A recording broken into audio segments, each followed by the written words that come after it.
smarkus. Lietuvą talžo audra, smarkus lietus ir vėjas laužo medžius, plėšo namų stogus, medžiai krenta ant namų, automobilių, elektros laidų. 10 000 gyventojų jau neturi elektros. Sudėtinga padėtis ir keliuose, užvirtę medžiai trukdo pravažiuoti nuo liūtės, kai kurie keliai ir gatvės apsemti. Audra pareikalavo ir žmogaus gyvybės. Anykščių rajone medis užgriuvo ant vyro ir jį prispaudė. Vyras neišgyveno.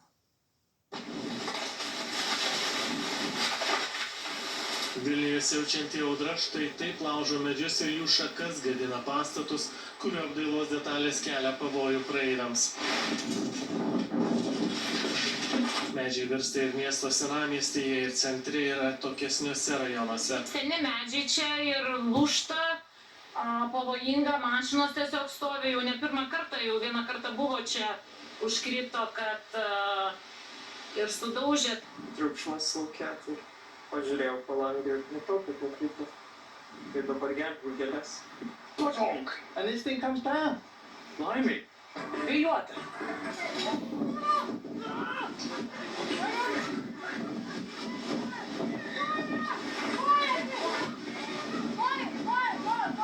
Kudirkos gatvėje lūžtančios medžių šakos užvirto ant kontaktinio troleibusų tinklo ir sutrikdė eismą. Tiesa, ne visiems audra kelia rūpesčius. Štai vestuvės švenčianti kompanija nusprendė įsiamžinti audros padarinių Vilniuje fone. Tai vaizdas iš netoli Litexpo rūmų Vilniuje esančios Vėliskio gatvės. Nuvirtęs sausuolis medis užtvėrė gatvę, taip pat užvirto ant nedidelio Mercedes automobilio. Šio įvykio metu laimiai niekas nenukentėjo, o ugniagesiai gelbėtojai vos spėjo šalinti audros išverstus medžius ir šakas. Daugiausiai jiems darbo miškingose Vilniaus apylinkėse. O nesulaukę gelbėtojų, štai taip patys gyventojai tvarko kelius. Audra niokoja pastatus, medžius ir kelius kone visoje šalyje. Dėl nepalankių oro sąlygų nulemtų sutrikimų elektros šalyje neturi jau 10 000 gyventojų.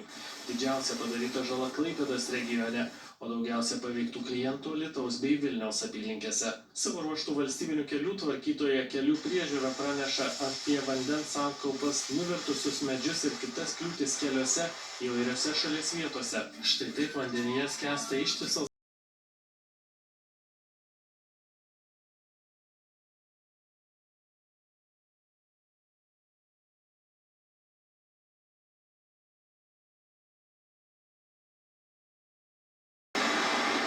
Liūčių vanduo štai taip apsėmė ir Avižienių viaduką šalia Vilniaus. Prie jo susidarė automobilių spūstys, ne visi vairuotojai ryžosi važiuoti apsemtų keliu.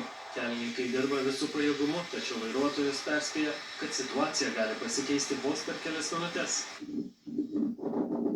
Lietuviai socialiniuose tinkluose dalinasi ir štai tokiais praėjusios nakties vaizdais. Žmonės pasakoja išvydę štai tokias šviesas danguje ir išgirdę sprogimus.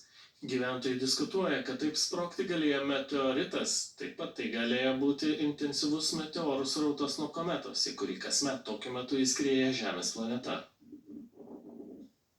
Didžiulė audra siaubė ir Pamarį.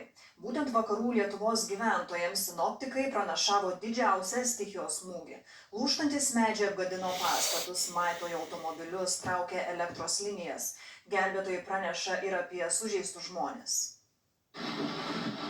Pamarį užklupusi stichija kraštą talžo ne tik liūtimi, didžiausia grėsme tapo stiprėjantis vėjas. Apie pietus kilę iki 30 metrų per sekundę gūsiai ėmė masiškai versti ir laužyti medžius. Kažkokiai 12 kainuos 30 minučių, kas vėjas pusėjo gūsiai ir automatiškai gavo labai daug iškvietimų. Visas vakarų Lietuvos ugniagesiai išvyko apsemti medžius. Šiuo metu mes vykom į Rusnę, galvijai rinkdami į įvykio vietą, gavo pranešimą pašalinti tą padartus medžius. Pagalbos tarnybos tiesiog nespėjo reaguoti į skambučius. Daugelėje vietų lūžtančios šakos ir išversti kamienai aklinai užblokavo kelius bei gatves, paralyžiavo eismą. Nelaukdami gelbėtojų, kai kur patys gyventojai stveria pjūklus ir skuba laisvinti važiuojamąją dalį. Galvoju, kad pusę darbo nunešė stogą naują mūsų. Nesupratau. Žiūriu, kad Emšas mano prie kurio užaugo. Lūžtantis medžiai apgadino pastatus, maitojo automobilius, traukė elektros linijas, neišvengta ir aukų. Gelbėtojai praneša apie sužeistus žmones.